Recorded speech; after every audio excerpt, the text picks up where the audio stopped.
See you. All right. All right, everyone, we'll call this Caldwell County Board of Health meeting to order for October the 7th, 2021. And welcome those who are here in attendance this evening as we call the meeting to order. I don't think we had anyone sign up for public comment, so we'll move into our invocation time. And Dr. Davis is joining us by Zoom, and so I'll ask him if he would to have our invocation this evening. Absolutely. Would you bow your heads with me? Almighty God, thank you for all that you do for us. Thank you for the bounty of rain that you provided today. We thank you for the bounty of the vaccines we have to prevent the virus. We thank you for all that you do to help us to make it through our days and through our lives. Thank you for the healthcare providers in our county and our state and the world who have administered this vaccine faithfully and who are helping to break the pandemic chain. Guide us and direct us as we do the county's work in this meeting. Be with all of our healthcare providers, protect them. We ask these things in Jesus' name, who provides all for us. In his name we say, amen. Amen. And I'm going to ask Sandra James, would you lead us in our Pledge of Allegiance this evening, Sandra? Sure will. Stand, salute. I Pledge allegiance to the flag of the United States of America and to the republic for which it stands, one nation, under God, indivisible, with liberty and justice for all. All right, thank you. Any announcements this evening? I do have a few. We are giving our Pfizer boosters to qualified individuals, in which we needed to open the pod on the third floor. We did close those for a while, but we've opened one back up. We're working with emergency services to bring monoclonal antibodies to serve our patients, and citizens of Caldwell partnering with the community paramedics. We met with a representative last week and in the process of requesting a PCR rapid machine. Right now we have an antigen rapid machine, and that's for mostly employees who are vaccinated, symptomatic, and that sort of thing. But residents, it's PCR send-off, so we're working on a PCR rapid machine. Right now, currently, we have 42% that's fully vaccinated in Caldwell, and the health department has given 14,708 vaccines. Something exciting that's happened this week is our health department app has launched. So if you're interested in looking at that, just put in Caldwell County Health NC in the iTunes, Google Play Store, and check it out. It's really neat. Our annual flu drive-through vaccine clinic, that's something that we do every year. For the flu will be on October the 29th from 3 to 6 p.m. in front of the health department. We're waiting on to get more vaccines before we're able to do the employees of the county. So right now we're just planning on the drive-through vaccine clinic. And also something I wanted to mention was it was announced a few weeks ago, I believe, our new county manager, Mr. Donald Duncan, and he'll start in November. Kind of wanted us to announce that, and then I believe later on they're going to have a reception, and the Board of Health is invited to that. And that, I could say that will be on November the 3rd at the Civic Center. His reception will be. So if you folks want to attend that or come by and see the new county manager, he'll be here then. And we'll be holding that from 3 to 6 p.m. that day. So we'd invite you to come by and meet him if you'd like to. All right, anything else there? No. You covered a lot. Oh, yeah. And a lot of important things that are going on. And that monoclonal antibodies, and being able to deliver that in the field is a big one. Right. Yeah. And a lot of folks don't really realize what that is, but I know all too well. And so if we can get our staff to be able to deliver that in the field, that's going to be big. And right now, if you've been by the health department, you'll see two tents. One is for testing and the other is for antibodies. So the community paramedics will be able to go to homes to do it, but then also if they're able to get out and come, they'll be able to go to that tent, so we'll be able to keep it in-house. So that's kind of where we're at with that. I have requested the antibodies, but I've not heard if we're getting it yet. So we're in the process with the logistics of how it's going to be ran. And I don't know, maybe Dr. Pickman could speak to that at some point in his presentation, but just so folks know, that's an infusion that can occur up to 10 days after the onset of symptoms from COVID, as my understanding, and it is a big help to a lot of folks. Right. So, anyway, thank you for doing that. All right, any agenda amendments this evening? All right, well, hearing none, do I hear a motion that we adopt our agenda this evening? Mr. Chairman, I make a motion that we adopt the agenda for this evening's Board of Health meeting. And do I have a second? I'll second it. Any other discussion? All in favor, say aye. Aye. All right, and with that, we get to our first item on the agenda, is our oath of office for our Board of Health members, and a couple of you that are here.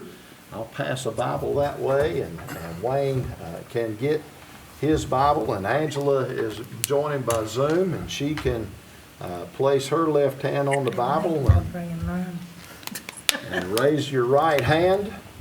And I'm just going to read this and ask you if you will swear or affirm, okay? So, and I'll use your full name to begin with, but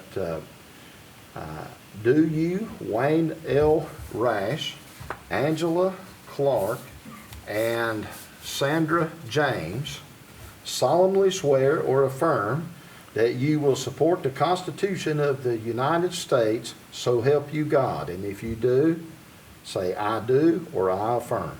I do. I do. All right.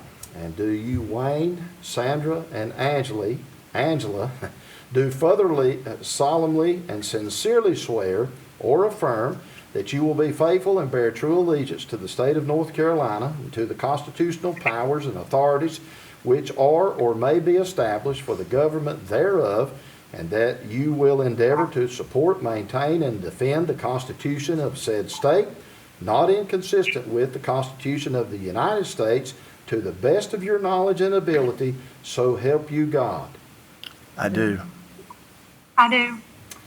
And do you, Wayne, Sandra, and Angela, further swear or affirm that you will well and truly execute the duties of the office as a member of the Caldwell County Board of Health according to the law, so help you God?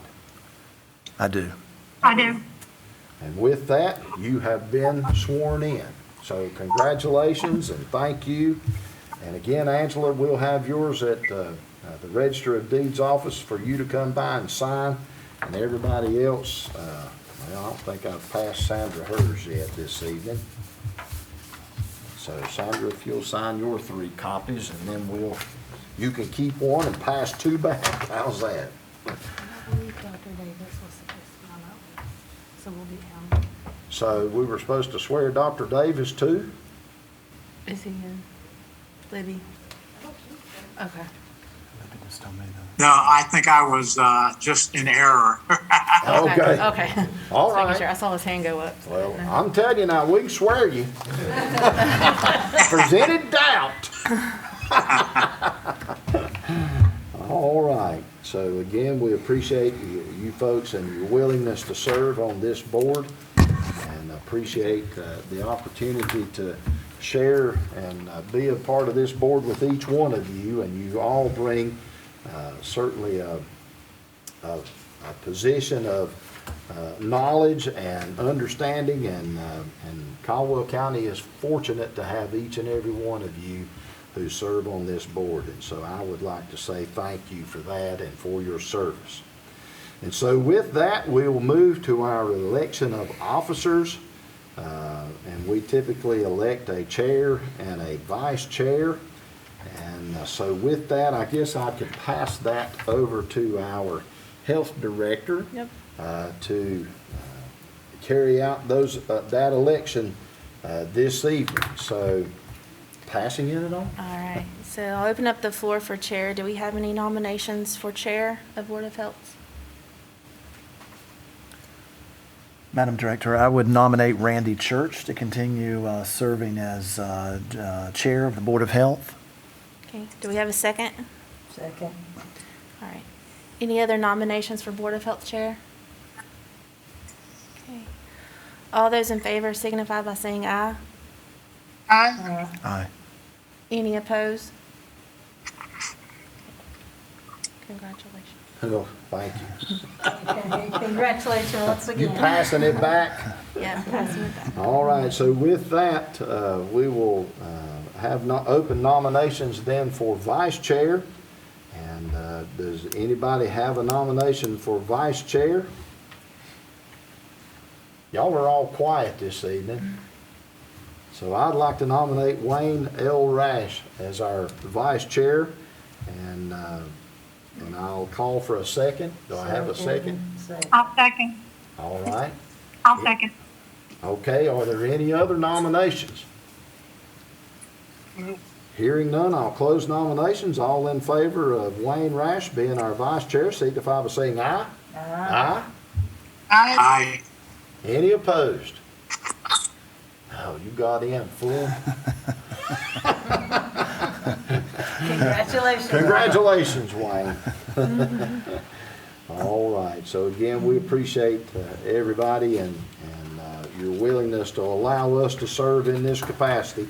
I don't take it lightly, and Wayne, neither does Wayne, so we appreciate it and your confidence in us.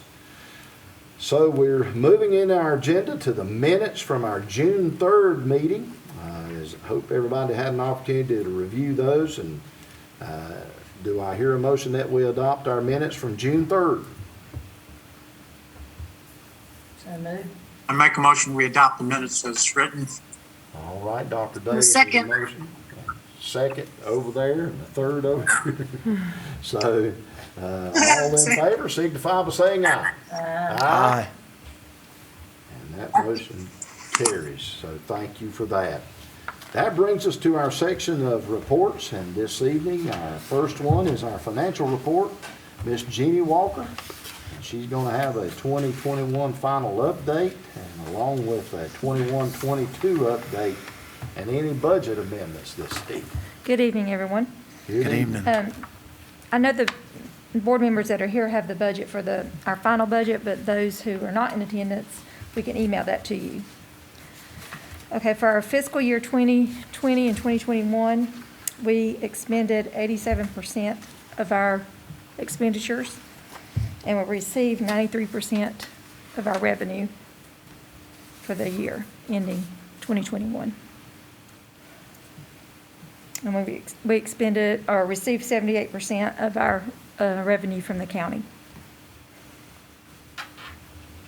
Any question with that?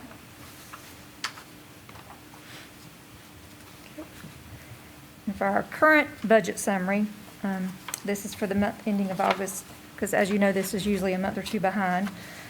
We've expended 12% of our current budget and received 10% of our revenue. And received 16% of our county revenue. Any questions with that? Everybody good with where we're at currently? All right. Okay. And we do have two budget revisions. The first one is a COVID-19 grant in the amount of $39,900. And that's to promote COVID vaccine for health disparities and health equity. That will be placed in our admin supply budget. And that amount again was what? $39,900. So the request is to have a budget amendment, Yes, a budget amendment for this one. $39,900, which was a grant, Yes, a COVID-19 grant. COVID-19 grant. So do I hear a motion that we accept this amendment? Make So a moved. second. All right, any other discussion? And what's it gonna be used for, Jeannie? I mean, It's for, to promote vaccine distribution Okay. among health disparities. Yes, So we ma'am. do it for like advertisement, incentives, what was doing in the past. Okay. We're able to, with this grant too, make sure it's for one, no, not with this grant, but we're able to go out in other locations and do vaccines and stuff like that Right. and promote it. That's what this grant helps with. And I know that we approved at one of the last commissioner meetings, I think, or something about a new mobile bus that might assist in being able to take those Right. vaccines into those communities as well. Right. So, looking forward to that. So, with that, I'll call the question. All in favor, signify by saying aye. Aye. Aye. Any opposed? And that motion carries. So, next. Okay, our next budget amendment is also a COVID grant. This was from Department of Public Health, and it is in the amount of $115,000. And it's to be used to hire a school nurse to help with COVID vaccines, testing, and screening in the schools. All right, so we've got an additional grant of $115,000 that allows the hiring of a school nurse. Do I hear a motion that we approve this budget revision? Make a motion we accept this budget amendment. All right, a second? Second. All right, Can I ask a question before we? Yep. So how long is this grant good for? Is it This one will be good till the end of June. into June? Okay. Yeah. And so then what happens to the position after that? It would be a contractual position. Gotcha. Just for the 1 year. Because we never know if it's going to be Gotcha. carried over next year. Okay. I will mention there was funding come down from the state. It was about, what, 1.2? Yeah, $1.2 million. That was something to hire staffing to test different areas and to help the school nurses and help the school system. However, with the logistics of hiring and the paperwork and what was going on and the needs within the school, since it was a school grant, we were able to decline that grant and send back to the school system. So they're able to apply and do what they need to do to get those staffing needs. Yeah, because it was geared all towards testing in the schools. Yes. Gotcha. so my question then, is this gonna be a county nurse or a school system nurse? This will be with us. Okay. So this person is with us to help with that project they're going to do. I got you. This could be somebody that could kind of be the coordinator to help with the testing. And then another idea is maybe if the vaccines are approved for kids 5 to 11, plus the 12 to 17, we may could do some vaccine campaigns in the school system as well. Okay. All right, so we have a motion and a second. Any other questions from our folks? Hearing none, I'll call the question. All in favor, signify by saying aye. Aye. Aye. Any opposed?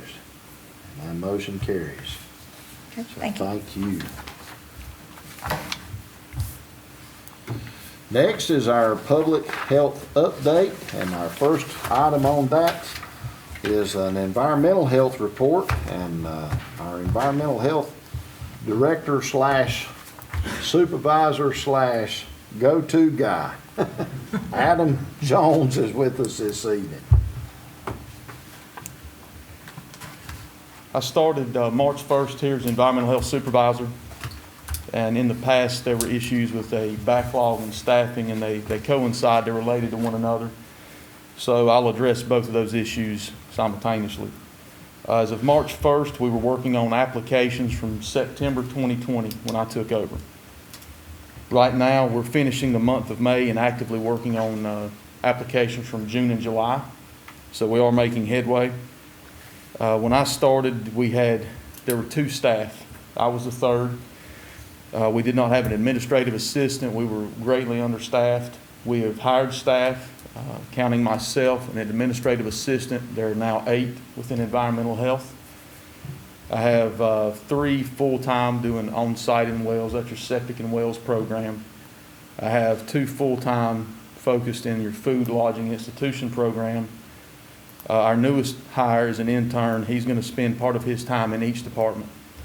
All of the staff, except our newest intern, currently have at least one authorization. There are 8 areas of authorization from the state. All of the staff have at least one. Most of them have multiple, and that's something we're going to continue to do is cross-train so that as staff leave, we'll be able to fill those voids without any delay of service to the public.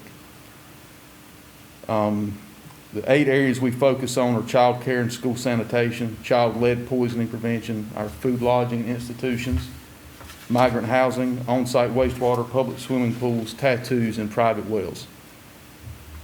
A lot of what we're currently working on is, I don't know any way to put it other than we're dealing with old messes that were left behind by previous staff. So that takes up a lot of my time. The other staff mainly focus on new work coming in.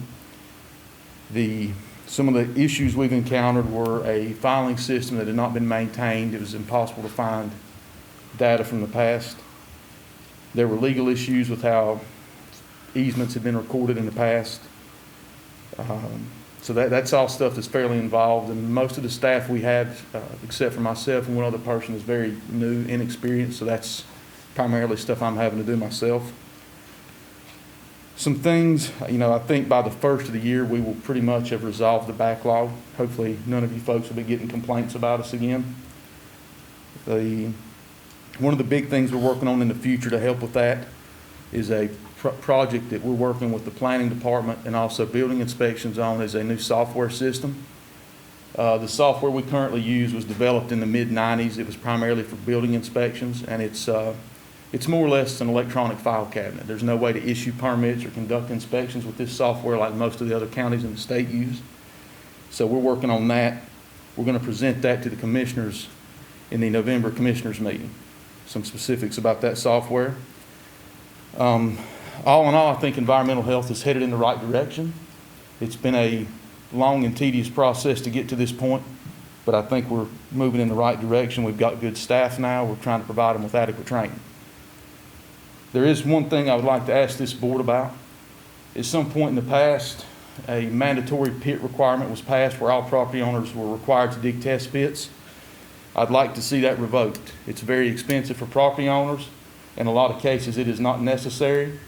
Most of the times when we get there, if they've dug those holes, they're in the wrong place. It's unusable. It's much better for us to try to auger these lots by hand. If we can do that, saves the property owner sometimes upwards of $1,000. And if not, at that point, we would ask them to have those test pits excavated for our staff. All right, and I'll share this, that Adam called and talked to me about that, and I remember there was some issues years ago about having those pits and available, but he feels that currently he doesn't need that way. And so what would we have to do to change? Did we adopt that as an ordinance or? No, we just did it as approval in here, and the policy. Okay. Update the policy. So it's just update the policy, and so I guess with that, I could make a motion that we update the policy to adhere to what Adam has requested this evening, and making those pits available upon request from our staff as opposed to as being a mandatory requirement prior to our arrival. So I'll second that. I remember, we did it in the past because the previous, someone in the past asked for that, but it certainly, if this saves a homeowner money, that's wonderful. And if you feel that works better for you guys, then I'm 100% behind that. Great. Any questions for me? Anybody else got a question or comment about that? I do want to thank Adam for his hard work in bringing up environmental health. Thank you. I appreciate you a lot. Oh, yeah. Appreciate it. So I'll call the question on that policy adjustment. All in favor signify by saying aye. Aye. Is there any opposed? So thank you, Adam, for bringing that to our attention, and again, for everything you've done in environmental health. A lot of folks don't know, unless they've been trying to build a home or get something inspected, what kind of situation we've been dealing with since your arrival. But it has been very trying to get things done, but I'm hopeful now with a full staff of 8 folks there. And a lot of folks don't realize how much environmental health is doing either. They're the ones that's making sure our restaurants are good and clean and able to eat at, but then the property owners and building and housing and all the things that's tied together with that is very important with the septic tanks and wells. And so you've got a big task, and we know and recognize that it's going to get worse because there's a lot of folks that's wanting to build houses. There's not a lot of housing available for purchase. If anybody's tried to buy a home lately, they're just not on the market. And so folks are deciding to build now, which is good. And but his staff has been working really hard to get rid of that backlog that some previous employees left us in there. So thank you for I all your appreciate support. it. Thank Yes, you. sir. Thanks for all you do. All right, so our next is our child health report. Jill Gregg is with us this evening.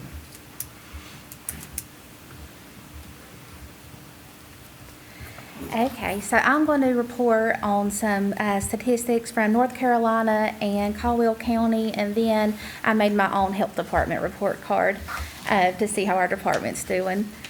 So in North Carolina, there is an estimated 142,000 children who are without insurance, which is 5.8% of our the child population in North Carolina. Of those, 534 children of the 16,000 children in Caldwell County did not have health insurance, and this data is from 2019. As of today, this is live information, we have 2,621 children in Caldwell County that has North Carolina Medicaid, whether that's direct Medicaid or one of the 5 health care plans as part of Medicaid transformation. As far as infant mortality, in 2019 there was an increase, and the increase was statewide, not just in Caldwell County. But in 2019, North Carolina had 810 infant deaths. Of those, 135 were considered sudden, unexpected infant deaths, which includes SIDS. In Caldwell County, so of those 810 infant deaths, 11 of those were in our county. We had 14 total childhood deaths that year, but 3 of those deaths were over the age of 1. The leading cause of death in our county was conditions that originated during the perinatal period. So with our health department report card that I made, one section that we have is immunization coordination, which is a one-woman show that is Miss Leslie Wilson. She monitors children from ages 2 to 3, and so every October her year starts, and so in 2020, what she started with was a 31% vaccine rate for the health department, so that's children who come to the health department for primary care, and a 50% immunization rate for Caldwell County as a whole, because she also is responsible for all children, not just the health department. And at the end of the year, she got our health department immunization rate up to 100%, so from 31% to 100%, and the county rate from 50% to 85%. So she does a fabulous job. She's also the friendly voice that you hear whenever you call to make an appointment, and she sounds like Reba McEntire, and the whole county loves her, and they ask for her. All right, our next program that we do is CMARC, which was CC4C, but with Medicaid transformation, our name has changed. So a comparison, in 2020, from January to December, we received 283 referrals, and that was about our average from previous years. This year, from January till the end of September, so the end of last month, we've already received 410, so we've almost doubled, and the year's not over yet. As of today, we're managing care for 139 children, and we have 2 full-time case managers, and then I also carry a part-time load to case manage. With school health, we have 7 school nurses that are employed by the health department. There are 4 additional nurses that are employed by the school system. Our nurses, the health department nurses, cover 19 of the 25 schools and have approximately 6,900 students, which is a ratio of 985 students per school nurse with the health department. And we do have 2 new programs that have recently started, so I don't have any data on them to report, but I will next year. One of those is a newborn postpartum position where a nurse will go into the home, hopefully. We're still getting guidance with COVID. But she'll go in and do education, and then if needed, she will refer to our CMART program. And also we have a child health care consultant, which goes into daycares and child care facilities. And that is a huge resource, and that's our position that's funded by Smart Start. Any questions? All right, any questions from our Zoom-ins? And I was gonna ask this, but none of y'all can see her, can you? No, we need to figure out a better way to do that. You can hear but can't see. I can hear somewhat. Yes, partially here. Difficult, yeah. Okay. She's not close enough to a microphone, but that's been all the speakers. Okay. All right. So Dr. Picton, you'll have to come closer. Thank you, Jill. I don't know if our man behind our mirror can help us with any of that or not, but I'll say that out loud. I'm 6 feet away, so maybe Yeah. I can do this. That might work better. I think it's 6 feet. So this is the COVID-19 flu update, which I originally prepared in July for the August Board of Health, so I did keep a few of those slides. This was back in July 21 when I started making the report, and I was pretty impressed with the numbers then. The 7-day average for daily new cases was 40,246, which was a 50% increase from the previous week of 27,000, which even though it's below the 254,000 peak in January, it was still double what it was just a month before. Actually, it's 4 times the number it was a month before in June the 19th. But when I sat down on 9/22, the 7-day average then was 146,182, which was a 6% increase from the previous week of 137,783. And so far there's been 41 million positive cases as of September the 15th. This was my July the 21st slide, which was just starting to show the increase in numbers. This is total positive cases from the CDC. And then this was July 21. It showed probably 2/3 the size of the original peak back in the winter of 2021. So what exactly was going on? And what was going on was a Delta variant, which is more contagious than the other variants before. People might remember the Alpha variant, which was also called the UK or the British variant, which is about 50% more contagious than the original Wuhan strain. And the Delta strain is thought to be 50% more contagious than the Alpha variant. Some researchers have found that there's 1,000 times more copies of the virus in the lungs than with the original strain. And higher levels of virus means a higher infectivity rate. The Delta changes the old conventional wisdom that a person is most at risk for infection after 15 minutes in close contact with an infected person. That now goes down to probably 15 seconds.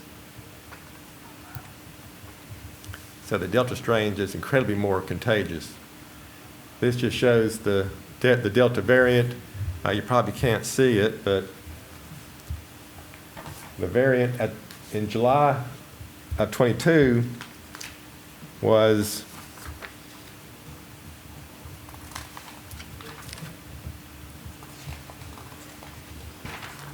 83.2% of all cases. I don't know if you can see that on the slide. But in September the 22nd, it was 99.4%. It pretty much totally obliterated all the other strains, and it just became the predominant strain. This shows the hospitalization rates.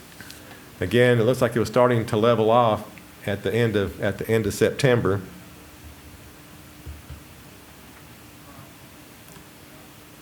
And this is hospitalizations of children under 12, which the only real comments I have is somewhat a disgraceful slide.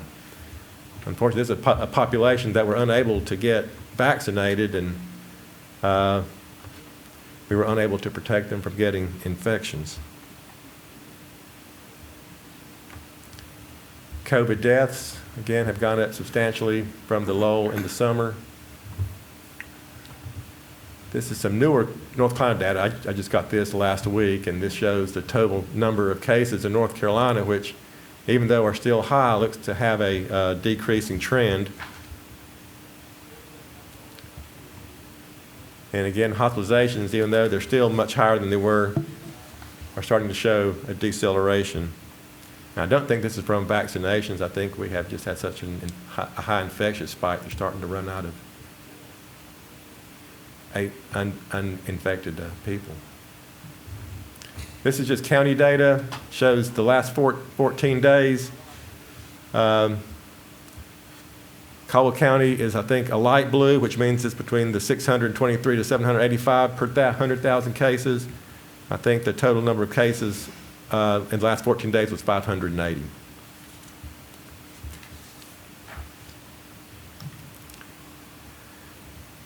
So what should have gotten us out of this was vaccines, because the vaccines have been shown to be fairly effective. The effectiveness of one dose of the vaccine, the BNT1.6 is the Pfizer, and the CHADOX1 is the AstraZeneca, which I couldn't find any data on the Johnson & Johnson. Which is one vaccine. The Delta variant was 30.0% with the Pfizer and 48% with the AstraZeneca after one vaccine. And then you add a second vaccine, the Pfizer for the Delta was 88%, which is just slightly lower than the 93.3% for the Alpha, and which doesn't, it's essentially 100% for hospitalizations and severe disease.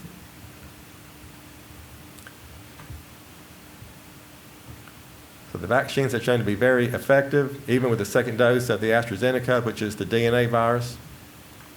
And then what about vaccine safety? There have been essentially 400 million doses of the COVID-19 vaccine given in the United States since December the 14th. Anaphylaxis was one of the things we initially worried about, which is still rare, which is about 2.5 per million doses, which something like the flu vaccine is about 1.2 per million doses, so it's maybe slightly higher, which then would be about maybe 500 to 1,500 cases of anaphylaxis. But as far as I know, there have been no deaths from anaphylaxis. And this has been well anticipated and well treated. So then we look at the VAERS system.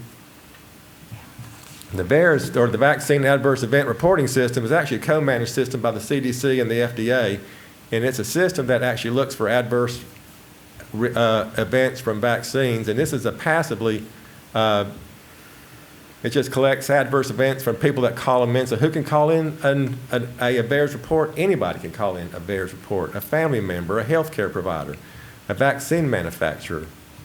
And then it's up to the FDA and the CDC to look at all these cases, look through medical records, look through death certificates, look through everything, and just determine if there is any relationship to the vaccine. And if there is a relationship, then they make an adverse alert to the population. So one of the first things that came out was a thrombosis and thrombocytopenia syndrome, or TTS. And this was mainly seen with the Johnson & Johnson vaccine. And there were, out of 13 million doses, I think there were like 58 cases. And of that, there were maybe, I think I read, the last thing I read was either 3 deaths in one article and 6 deaths in one article, but this seemed to be mainly in women younger than 50 years of age. And I think they did make a recommendation to add to the Johnson & Johnson that there was a slight risk for thrombosis in women with the, but still the number of deaths are incredibly small. Perhaps 3 to 6 out of 16 million doses. Myocarditis and pericarditis, I think most people have also heard about this. This seems to occur with the messenger RNA vaccines, the Moderna or the Pfizer, and this seems to be mostly in young males. It's a mild inflammation around the heart. Usually they resolve spontaneously, and as far as I know, there have been no deaths from the myocarditis, pericarditis. But it is noted that this can be a reaction that they see from the messenger RNA vaccines. So what about deaths? More than 300, almost 400 million doses of COVID-19 vaccines have been administered in the United States since December the 14th. The VAERS, like I said, which is a system that just gets multiple reports from multiple people, had reports of 6,207 deaths. And the FDA then the FDA actually requires healthcare providers, if there is a known death in I think the last 42 days, that has to be reported. If they got a vaccine and walked across the road and got hit by a car, that had to be reported to the VAERS reporting system. And after reviewing available clinical information, including death certificates, autopsies, and medical records, there has not been established a causal link to the COVID-19 vaccines and deaths. Again, with the Johnson & Johnson vaccine, possibly there could be maybe some deaths, and that was actually added to the package insert for the Johnson & Johnson vaccine. But out of 400 million doses, the number of deaths has been incredibly, incredibly small. Guillain-Barré is also something that most people have probably heard of. Basically, Guillain-Barré is a nervous system disease where the person's own immune system begins to attack its own nerve cells. And many, many things can cause this. Probably the most common thing is stomach infection. Stomach viruses seems to lead to Guillain-Barré. There's many other infections can lead to Guillain-Barré, and also many vaccines can lead to Guillain-Barré. With the Johnson & Johnson vaccine, there were 100 total reports of Guillain-Barré. 95 were serious with 1 death. Of the 95 patients that were hospitalized, 10 patients were intubated and or required mechanical ventilation. Of that, 1 death occurred in a 57-year-old man with passable history of heart failure, stroke, hypertension, had multiple other medical problems, but he did pass away within 25 days. So there may have been like 1 death related to Guillain-Barré disease with the vaccine. If you look back over a 40-day period, the number of people that got vaccinated with the 1.51 per 100,000 cases, you expect to have 20 cases. Of course, they had 100, so that was a 5 times increase with Guillain-Barré. So this was also added to the package insert for the Johnson & Johnson vaccine. So from all this, what do you basically need to know? COVID-19 vaccines are safe and effective. Millions of people in the United States have received COVID-19 vaccines under the most intense safety monitoring in U.S. history. The CDC recommends anyone 12 years age or older get vaccinated as soon as possible to protect against COVID-19 and related potentially severe complications. The CDC and the U.S. Food and Drug Administration and other federal agencies are monitoring the safety of the COVID-19 vaccines. And a special note, on August 23rd, the FDA gave full approval to the first COVID vaccine, that's the Pfizer 19 vaccine. And last I heard, they're looking at the 5 to 11-year-olds. I think Pfizer has sent that data into the FDA too now, so hopefully. So I didn't mention about monoclonal because the preference would be to get vaccinated and not have to worry about the monoclonals, but briefly, the monoclonals are a synthetic antibody, the same type of antibodies our own body makes to fight off the COVID virus. They actually can synthetically make these monoclonal antibodies. And for people that are high risk for hospitalization or complications, those over age 65, those with severe medical complications like COPD, heart failure, asthma, pregnancy is a risk. Those with immunosuppressants like organ transplants, HIV, those people, they do recommend getting monoclonal antibodies if they do test positive for COVID-19. And the sooner you can get treated with the monoclonal antibodies, the better. Is that even for someone who's been vaccinated? Yes, if you've been vaccinated and you have severe risk factors, you can get the monoclonal if you choose to do that. Okay, enough about COVID. We'll now go to influenza. 2021-2022.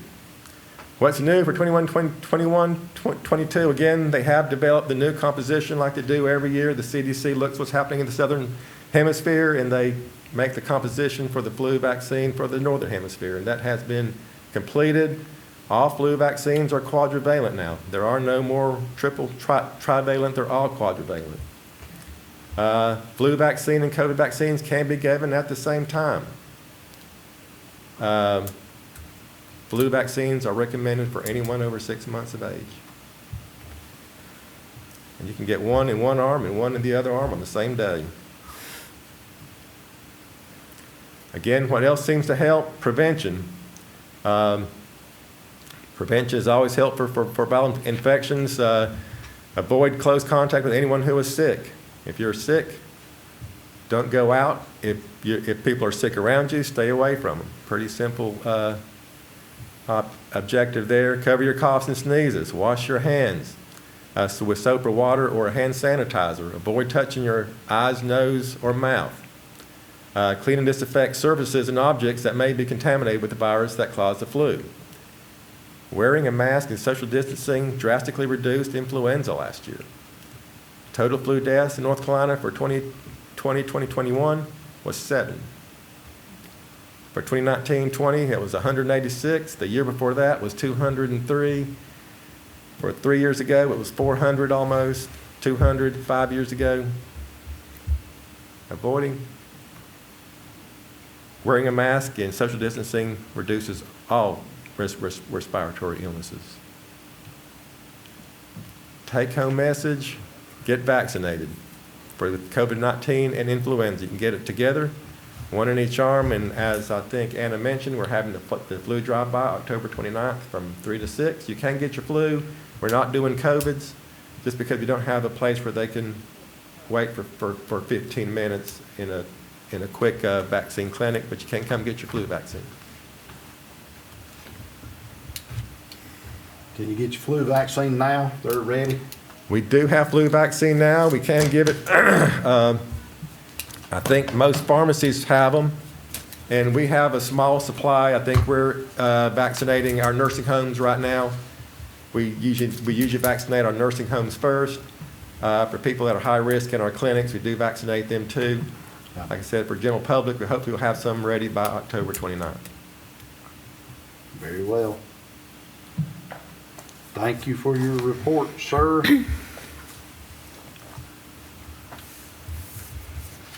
Next, we have on our agenda a discussion about the organizational chart, and that is with our health director, Ms. Anna Martin. So in your packets, you'll see the updated organizational chart.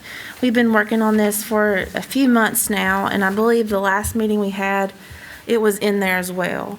So the only thing that I'm going to go over is really kind of how it looks and what we've done to change.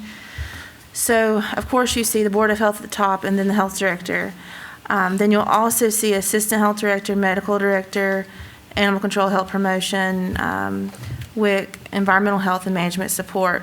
But what I've done now, instead of having some other clinical services underneath me directly, I put them underneath the Assistant Health Director. So we broke it up a little bit more clinical.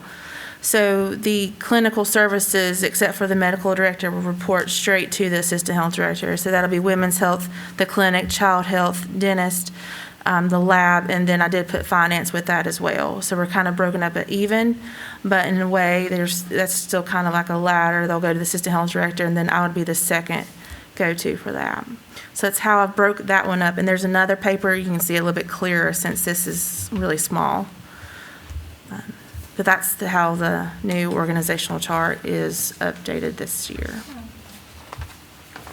All right, any other questions or comments about the organizational chart? Hearing none, I'll move on then. And next, we were going to hold a brief discussion about our health director's knowledge and skills and abilities. And I think we covered this at the last meeting, but anyway, we got together with Anna and did her evaluation for the annual evaluation. And during that evaluation, we covered her knowledge, skills, and abilities. And just to remind folks of what that says in her job description is a considerable knowledge of public health laws, rules and regulations, in-depth knowledge of office administration and management, including personnel policies, procedures, and the budget process, ability to motivate, and then she or any health director should have good communication, public speaking skills, and good physical health. And last but not least, a valid North Carolina driver's license.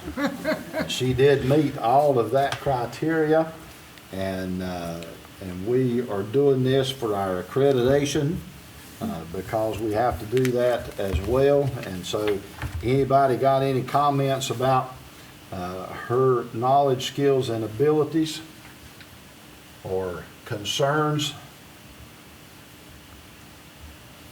All right, so I'm going to count that as a check off the list. There you go. And with that, does anybody else have anything you'd like to say? Those that are joining us from the road or in faraway places? Faraway places say it's not raining here. All right, so anybody here have a comment? Or again, I'd just like to say thank you for everyone's attention and your service. We're going to work on this Zoom thing, and I'll get with Eric about it, but maybe we need to be turning the computer toward our podium so you folks can see who's speaking, because it's probably pretty hard to understand all this when you're just looking at my half face. So with that, I'll entertain a motion to adjourn. Do I hear a motion? So moved. A second. Second. All in favor say, see you later. See you later. See you later, alligator. Thank you again. Have a good evening.